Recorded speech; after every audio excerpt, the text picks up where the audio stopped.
Good evening friends, मेरा नाम है प्रदीप चौरसिया और आप देख रहे हैं न्यू गुरुकुल एकेडमी पर सामान्य हिंदी के प्रीवियस ईयर एग्जामिनेशन में आए क्वेश्चन। और ये सारे क्वेश्चन जो है यूपी पुलिस कांस्टेबल परीक्षा 2023 और 24 को ध्यान में रखते हुए सॉल्व किए जा रहे हैं। और ये जो है सारे क्वेश्चन प्रीवियस ईयर में आए हैं।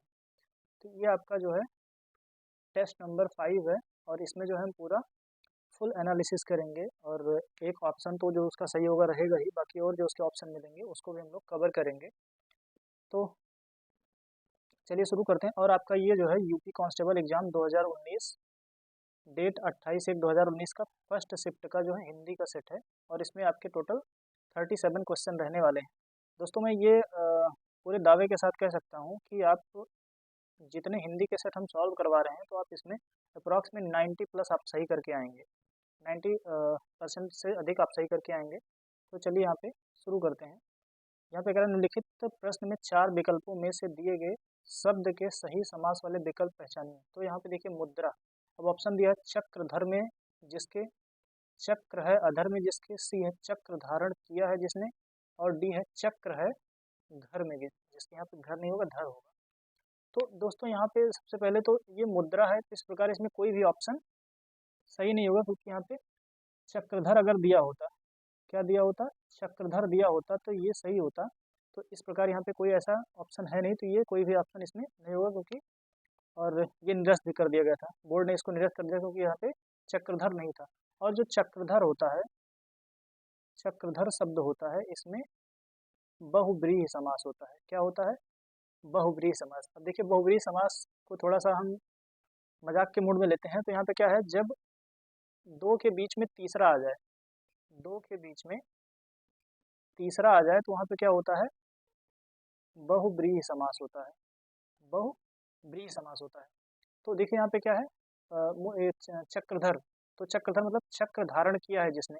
तो यहाँ पे क्या होता है, प्रथम और दूसरा पद प्रधान ना होकर कोई तीसरा पद प्रधान होता है, यानी कि कोई तीसरा अर्थ निकलता है। तो उसको ये चक्र धारण किया है जिसने, अर्थात विष्णु की बात की जा रही है यहाँ पे। तो ये क्या हो जाएगा, यहाँ पे आपका ये बहुब्रीहि समास होगा, इसमें तीसरा पद प्रधान होता है। जैसे यहाँ पे देखो दशानन, दस है आनंद जिसके अर्थात रावण, लंबोदर लंबा है उदर जिसके अर्थात भगवान गणेश, चतुर्भुज चार है भुजाएं जिसके। आप तो कमेंट करके बताइएगा चतुर्भुज में कौन सा समास है और ये इसमें तीसरा पद कौन सा होगा।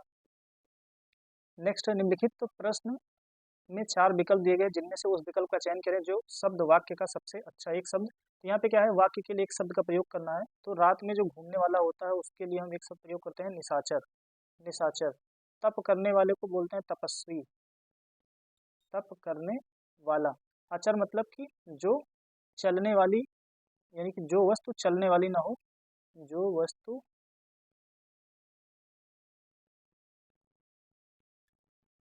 चलने वाली ना हो। और ये निशाचर आपका हो जाएगा। और भ्रमण करने योग्य के लिए भ्रमणीय हो जाएगा। अगला है निम्नलिखित प्रश्न में 4 विकल्प दिए गए हैं। एक शब्द जिनमें एक शब्द दिए गए अनेकार्थी शब्द का अर्थ है, उस शब्द को चुने। तो यहाँ पे कह रहा है मुद्रा। तो मुद्रा का जो समानार्थी होगा वो हो जाएगा आपका रूप होगा। ये सर्वाधिक उपयुक्त विकल्प है। और मुद्रा के जो अनेकार्थी शब्दों का अंतर्गत आएगा सिक्का आएगा, मोहर होगा, अंगूठी होगी, मुद्रिका बोलते हैं ना, छापा हो जाएगा, चिन्ह हो जाएगा। और भाग के अंतर्गत अनेकार्थी शब्द हो जाएगा भाग्य होगा, हिस्सा, विभाजन। नेक्स्ट है 117 में निम्नलिखित प्रश्न में 4 विकल्पों में से सही कर्ता कारक को पहचानिए। मोहन ने हॉकी खेली, मोहन ने हॉकी खेली। तो यहाँ पे कर्ता जो हो जाएगा ने हो जाएगा, राइट आंसर क्या हो जाएगा, बी हो जाएगा। तो यहाँ पे कर्ता कारक का जो विभक्ति होता है वो ने से प्रदर्शित किया जाता है। हॉकी जो है संज्ञा है तथा खेली जो है क्रिया के अंतर्गत आएगा। हॉकी यहाँ पे क्या है, संज्ञा है, और खेली जो है ये क्रिया है कि मोहन ने हॉकी खेली, रोहन ने हॉकी खेली। नेक्स्ट निम्नलिखित दिए गए प्रश्न का सही विकल्प पहचानिए। कर्ता का क्या अर्थ, कर्ता का क्या अर्थ होता है, जो संबंध जोड़े, जो कार्य करे। तो इसका राइट आंसर क्या हो जाएगा, बी हो जाएगा। जो कार्य करता है उसको कर्ता कहते हैं। और कर्ता के लिए जो विभक्ति चिन्ह होता है वो ने शब्द होता है। देखो कर्ता ने कर्म को, यानी कि कर्म के लिए को होता है। करण से मतलब साह के अर्थ में, मतलब कि साथ में। जैसे मोहन पेन से लिख रहा है, तो यहाँ पे जो से है वो क्या है, साथ, मतलब कि साथ। पेन से लिख रहा है, पकड़ के लिख रहा है ना, या मैं जो पेन से लिख रहा हूँ ये, तो से मतलब यहाँ पे साथ ले चलने की बात कर रहा है। संप्रदान मतलब को या के लिए। अपादान से, जब अलगाव कर, जैसे मैंने कहा कि फल डाली से गिर रहा है, तो यहाँ पे फल जो है डाली से गिर, यानी कि डाली को छोड़ रहा है, डाली से अलग हो रहा है। संबंध के लिए हो जाएगा का की, का के की, रा रे री। अधिकरण में पर और संबोधन में हे ओ अजी अरे। निम्नलिखित प्रश्न में 4 विकल्प में से दिए गए वाक्य का सही काल वाला विकल्प पहचानिए। आज वर्षा होगी, तो यहाँ पे क्या कह रहा है कि आज वर्षा होगी। सामान्य वर्तमान काल, ये तो होगा नहीं। संभाव्य वर्तमान काल, ये भी नहीं होगा। यहाँ पे कह रहा है कि ये क्या है, वर्षा होगी, तो ये क्या है, ये वाला सही हो जाएगा, क्योंकि इसमें क्या है, सामान्य भविष्य काल है। भूतकाल तो होगा नहीं, क्योंकि भूतकाल के लिए था थी आदि लगता है। अब देखो यहाँ पे, जिस वाक्य में क्रिया के व्यापार का आने वाले समय में होना सूचित हो, उसे सामान्य भविष्यत काल के अंतर्गत, जैसे आज वर्षा होगी, कल मैं हरिद्वार जाऊंगा। सामान्य वर्तमान काल जिस क्रिया के जिस रूप में पूर्णता और अपूर्णता का बोध होता है, उसे सामान्य वर्तमान काल कहा जाता है। जैसे हवा चलती है, बच्चा रोता है, ये वर्तमान काल है। वहीं पे संभाव्य वर्तमान काल, क्रिया के जिस रूप में संभावित कार्य होना सूचित हो या जिसके होने की संभावना हो, उसे संभाव्य वर्तमान काल कहते हैं। जैसे वह आया हो, उसने खाया हो, तो इसमें जो है संभावना व्यक्त की जा रही है। नेक्स्ट है, निम्नलिखित प्रश्न में 4 विकल्पों में से सही सकर्मक क्रिया का उदाहरण पहचानिए। तो यहाँ पे सही सकर्मक क्रिया, तो यहाँ पे क्या हो जाएगा, कशिश हंस रही है, तो इसमें जो है हंसना जो है उसके लिए कर्म की जरूरत नहीं होती, तो ये आकर्मक क्रिया है। चिड़िया जो है उड़ रही है, तो इसके लिए भी कर्म की आवश्यकता नहीं होती। उड़ना क्या है, ये आपकी आकर्मक क्रिया। सूरज उग रहा है, ये भी आकर्मक क्रिया, उगना। लेकिन यहाँ पे क्या है, सीता बजा रही है, तो ये सकर्मक होगा, क्योंकि इसके साथ में बिना कर्म लगाए उसका जो वाक्य है उसका स्पष्टीकरण नहीं दिया जा सकता। इस प्रकार क्या हो जाएगा, सीता बीड़ा बजा रही थी, इस प्रकार इसका डी आंसर क्या होगा, सही हो जाएगा। तो देखो, जिन क्रियाओं के प्रयोग में कर्म की अपेक्षा रहती है उन्हें सकर्मक क्रिया कहते हैं। अतः शेष अकर्मक क्रियाओं के उदाहरण, जैसे नौकर पानी भरता है, वह पुस्तक पढ़ रहा है। ठीक है, आगे है, निम्नलिखित प्रश्न में 4 विकल्प दिए गए हैं, जिनमें से उस विकल्प का चयन करें जो दिए गए शब्द का एक सही पुल्लिंग है। तो साम्राज्ञी दिया हुआ है, तो इसका हो जाएगा सी सम्राट। राजा का जो स्त्रीलिंग होगा रानी होगा, महाराजा का स्त्रीलिंग महारानी, बादशाह का जो स्त्रीलिंग होगा वो बादशाही ना होके बेगम होगा। ध्यान दिया, नहीं तो कुछ लोग क्या करें, यहाँ पे एक मात्रा लगा दें, ये आपका गलत हो जाएगा। तो इस प्रकार बादशाह का क्या होगा, बेगम होगा। नेक्स्ट है, नीचे दिए गए शब्द का सही बहुवचन रूप वाला विकल्प पहचानिए। तो यहाँ पे क्या है, चिड़िया, तो चिड़िया के ऊपर यहाँ पे हम ऐसे लगा देंगे ये, तो हो जाएगा चिड़िया, ये बहुवचन बन जाएगा। बाकी तीनों ये सब क्या है, ये इसके गलत बहुवचन रूप है। नेक्स्ट है, निम्नलिखित प्रश्न में 4 विकल्पों में से उस सही विकल्प का चयन करें जो वर्ण स्वर की सहायता से बोले जाएं, उन्हें क्या कहा जाता है। तो उनको व्यंजन कहा जाता है, कि जो वर्ण स्वर की सहायता से, देखो ये क्या है, ये का है, इसमें हलंत लगा हुआ है। जब हम ये आ लगा देंगे तो ये हो जाएगा अजंत, तो ये पूरा पूरा का बनेगा, तो इसको हम बोलते हैं क्या, व्यंजन बोलेंगे, इसको हम व्यंजन कहेंगे। अगला हम देखते हैं क्या है, निम्नलिखित प्रश्न में 4 विकल्पों में से उस सही विकल्प का चयन करें जो बताए कि व्यंजन को स्वर रहित दिखाने के लिए किस चिन्ह का उपयोग किया जाता है। तो मैंने बताया कि जब स्वर रहित होगा, जैसे ये का और आ, या फिर ऐसे समझते हैं, मान लो कहीं लिखा हुआ है का, अब इसको हम क्या करते हैं, का धन आ में इसको तोड़ते हैं और इस व्यंजन को हटा देते हैं, तो ये सिर्फ इस रूप में रहेगा, तो ये जो चिन्ह होता है इसको हलंत बोलते हैं। तो ये आपका राइट आंसर सी हो जाएगा। तो ये आप देख सकते हैं यहाँ पे। निम्नलिखित प्रश्न में 4 विकल्पों में से संज्ञा शब्द से बनने वाले सही विशेषण शब्द वाला विकल्प चुनिए। अब देखो यहाँ पे शक्तिवर्धन, शक्तिशाली, शक्तिरोधक और सशक्त। पुलिस भर्ती बोर्ड ने इस प्रश्न को निरस्त कर सभी परीक्षार्थियों को समान अंक प्रदान किया। ये जो है यहाँ पे कह रहा है कि संज्ञा शब्द से बनने वाला सही विशेषण, तो ये जो है इसमें एरर था, इसलिए इसको हटा दिया गया। नेक्स्ट है, निम्नलिखित प्रश्न में दिए गए विकल्पों में से रेखांकित शब्द के आधार पर सर्वनाम के सही भेद को पहचानिए। कोई आपसे मिलने आया, कौन आया ये नहीं हमको पता है, इसलिए यहाँ पे हम क्या लगाएंगे, अनिश्चयवाचक सर्वनाम। प्रश्नवाचक होगा नहीं, क्योंकि अगर यहाँ पे होता कौन आपसे मिलने आया है और यहाँ पे क्वेश्चन मार्क लगा होता तो प्रश्नवाचक हो जाता। तो इस प्रकार ये जो है, अब देखो यहाँ पे जिस सर्वनाम से किसी पदार्थ या व्यक्ति का निश्चित बोध ना हो उसे अनिश्चयवाचक सर्वनाम कहते हैं। जैसे कुछ दे दीजिए, क्या दे दीजिए नहीं पता, कोई आपसे मिलने आया, कौन आया ये नहीं पता, कुछ तो कहो, मतलब कहो, कुछ भी कहो, क्या कहो ये नहीं पता, लेकिन कुछ भी कहो। तो इस प्रकार ये सब क्या है, इसमें जो है अनिश्चय वाचक सर्वनाम का प्रयोग हुआ है। नेक्स्ट है, अयोध्या सिंह उपाध्याय हरिओध जी की प्रसिद्ध रचना कौन सी है। यहाँ पे कह रहा है कि अयोध्या अयोध्या सिंह उपाध्याय हरिओध की रचना कौन सी है, तो ये जो है प्रिय प्रवास, ये जो है उनकी रचना है। अयोध्या सिंह उपाध्याय हरिओध की रचना है प्रिय सिंह प्रवास। और ये जो शेष रचनाएं दी हैं झरना, झरना के जो लेखक हैं या रचनाकार जयशंकर प्रसाद हैं, प्रेम प्रलाप के भारतेंदु हरिश्चंद्र और अंधा युग के धर्मवीर भारती। नेक्स्ट है, निम्नलिखित प्रश्न में 4 विकल्पों में से उस सही विकल्प का चयन करें जो बताता है कि फणीश्वर नाथ रेणु द्वारा रचित उपन्यास कौन सा है। तो फणीश्वर नाथ रेणु द्वारा जो लिखा गया था ये मैला आंचल था। मधुशाला जो लिखा था ये अमिताभ बच्चन के पिताजी ने लिखा था, जिनका नाम था हरिवंश राय बच्चन। मुद्रा राक्षस जो है विशाख दत्त के द्वारा लिखा गया, विशाख दत्त के द्वारा लिखा गया। वहीं पे मृगनयनी जो है वो वृंदावन लाल वर्मा, मृगनयनी। नेक्स्ट, निम्नलिखित प्रश्न में 4 विकल्पों में से उस सही विकल्प का चयन करें जो बताता है कि इनमें से कौन सा यह सी मीराबाई द्वारा रचित रचना नहीं है। तो देखो यहाँ पे राग गोविंद, गीत गोविंद, राग सोरठा के पद और वैदेही वनवास। तो जो वैदेही वनवास है ये मीराबाई द्वारा रचित रचना नहीं है, अपितु अयोध्या सिंह उपाध्याय हरिऔध का प्रबंध काव्य है। राग गोविंद, गीत गोविंद की टीका तथा राग सोरठा के पद मीराबाई के प्रमुख काव्य संग्रह हैं। गीत गोविंद जो है ये जयदेव की रचना है। तो यहाँ पे देखो, यहाँ पे 2 रचनाएं ऐसी हैं जो मीराबाई के द्वारा नहीं रचित थी। इस प्रकार ये जो है बोर्ड के द्वारा इसको निरस्त कर दिया गया था। नेक्स्ट है, माखनलाल चतुर्वेदी को किस रचना के लिए साहित्य अकादमी पुरस्कार दिया गया। तो हिम तरंगड़ी के लिए माखनलाल चतुर्वेदी को 1955 में जो है साहित्य अकादमी पुरस्कार दिया गया था। इनकी अन्य रचनाएं थी समर्पण, युगचरण, माता। अब देखिए यहाँ पे आपको ये दिया हुआ है, अपठित गद्यांश दिया हुआ है। तो कह रहा है कि चंबा का इतिहास, धर्म और पर्यटन का कैसा मेल है। तो हम क्या करेंगे, हम हमेशा ऐसे ही करते हैं कि पहले इसका हम प्रश्न पढ़ लेते हैं, फिर इस पैरा को पढ़ना शुरू करेंगे। पारखी डॉक्टर बोगल ने यूं ही चंबा को अचंभा नहीं कह डाला था, और इसमें सैलानी भी इस नगरी में यूं ही नहीं खिले चले आते। चंबा की वादियों में कोई ऐसा सम्मोहन जरूर है जो सैलानियों को मंत्रमुग्ध कर देता है, और वे बार बार यहाँ दस्तक देने चले आते हैं। जहाँ मंदिर में उठती स्वर लहरियों प्रवेश को आध्यात्मिक बनाती हैं, लहरियाँ हैं। वहीं रावी नदी की मस्त रवानगी और पहाड़ों से आते शीतल हवा के झोंके से सैलानियों को ताजगी का एहसास कराते हैं। चंबा का इतिहास, कला, धर्म और पर्यटन का मनोहारी मेल है। तो देखो यहाँ पे किसका है, चंबा इतिहास, धर्म और पर्यटन का कैसा है, मनोहारी, मतलब मन को हरने वाला। देखो यहाँ पे मिल गया ना, ये पर्यटन का मनोहारी मेल है।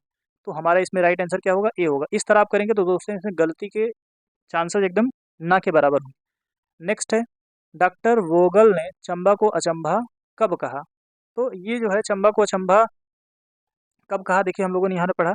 और चंबा के लोग अलमस्त फक्कड़ तबीयत के, चंबा की पहाड़ियों को ज्यों ज्यों ज्यों हम पार करते हैं, आश्चर्यों के कई वर्ग सामने खुलते चले जाते हैं। प्रकृति अपने दिव्य सौंदर्य की झलक दिखलाती है। चंबा के सौंदर्य को आत्मसात करने के बाद ही डॉक्टर बोगल ने इसे अचंभा कहा। तो ये यहाँ पे अनुभव के बाद आत्मसात यहाँ पे लिखा हुआ है ना, ये देखिए यहाँ पे आत्मसात करने के बाद ही डॉक्टर बोगल ने इसे अचंभा कहा। तो इसका मतलब अनुभव के बाद। नेक्स्ट है, तो यहाँ पे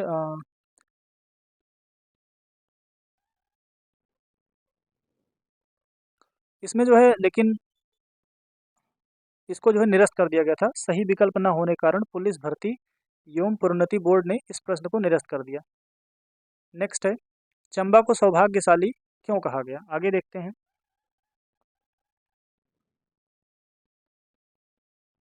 बाद ही डॉक्टर बोगल ने इसे अचंभा कहा होगा। चंबा का यह सौभाग्य रहा कि उसे एक बड़ा कलाप्रिय, धार्मिक और जनसेवक राजा मिला।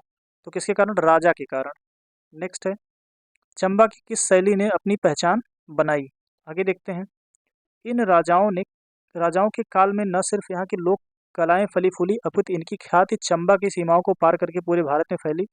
इन कलाप्रिय नरेशों में राजश्री सिंह 1844, राजा राम सिंह 1873 और राजा भूरी सिंह 1904 के नाम विशेष रूप से उल्लेखनीय। वास्तुकला हो या भित्ति चित्रकला, मूर्तिकला हो या काष्ठकला, जितना प्रोत्साहन इन्हें चंबा में मिला शायद ही अन्यत्र कहीं मिला हो। चंबा की कलम शैली, कौन सी शैली, कलम शैली। तो यहाँ पे इसका राइट आंसर क्या हो जाएगा, सी हो जाएगा। यहाँ पे कलम शैली की बात कर रहा है, ने अपनी खास पहचान बनाई। नेक्स्ट है, वशीकृत शब्द का समानार्थी शब्द अनुच्छेद में से पहचानिए। तो वशीकृत का क्या हो जाएगा? मंत्रमुग्ध हो जाएगा। ये आपका राइट आंसर बी होगा।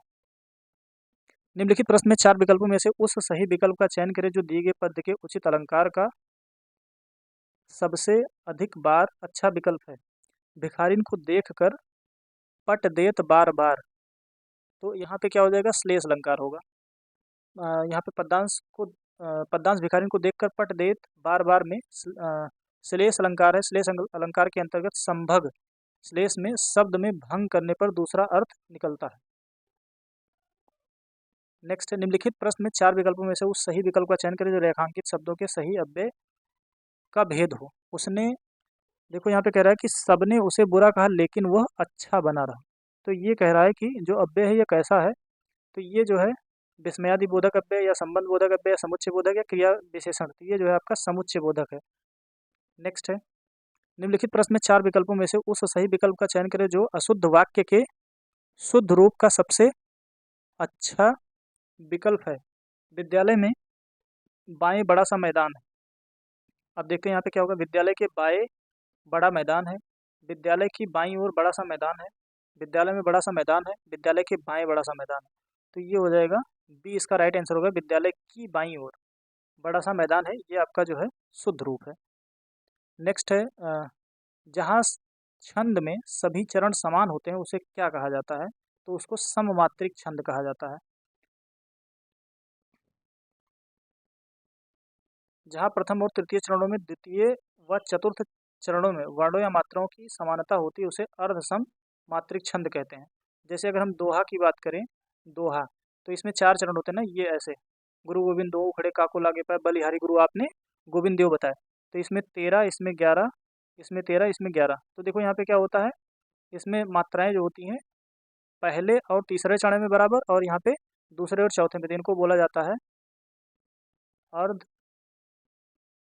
सममात्रिक, अर्ध सम मात्रिक छंद इनको कहा जाता है। जहाँ चारों चरणों में वर्णों की संख्या और मात्राओं में असमानता होती है उनको विषम मात्रिक छंद कहते हैं। जिन छंदों की पहचान केवल मात्राओं के आधार पर होती है वे मात्रिक छंद होते हैं। यहाँ पे कह रहा है कि निम्नलिखित प्रश्न में 4 विकल्पों में से उस सही विकल्प का चयन करें जो दिए गए मुहावरे का सही अर्थ वाला विकल्प है। घाट घाट का पानी पीना, प्यास बुझाना, ये होगा नहीं। खुशी मनाना, ये भी नहीं होगा। लज्जित होना, ये भी नहीं, तो डी हो जाए। घाट घाट पानी का पीना का मतलब क्या होता है? बहुत अधिक अनुभवी होना। और लज्जित होना का मतलब है किसी काम में असफल होना।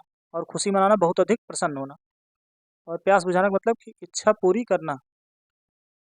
नेक्स्ट है, निम्नलिखित प्रश्न में 4 विकल्पों में से उस सही विकल्प का चयन करें जो बताता है कि किसी हानि के कारण शोक भाव उपस्थित होता है, वह किस भाव की उपस्थिति रहती है? तो यहाँ पे जो है करुण रस, सॉरी हाँ, यहाँ पे करुण रस होता है और उसमें जो है शोक भाव उपस्थित होता है और जब कोई हानि होती है तो। नेक्स्ट, निम्नलिखित प्रश्न में 4 विकल्पों में से उस सही विकल्प का चयन करें जो निर्देशानुसार वाक्य परिवर्तन वाला सही विकल्प है। राधा स्कूटी चला रही है, भाववाच्य। तो यहाँ पे क्या हो जाएगा? राधा से स्कूटी चलाई जाती है, तो इसका राइट आंसर ए हो जाएगा। राधा से स्कूटी चलाई जाती है। कौन सा विकल्प उद्धरण चिन्ह का है? पद्मश्री, श्रीमती श्यामा चोना। ये देखो यहाँ पे ये एक गहरा उद्धरण चिन्ह लगा हुआ है, तो इसी प्रकार ये आपको यहाँ पे देखने को मिल गया। ये आपका राइट आंसर होगा।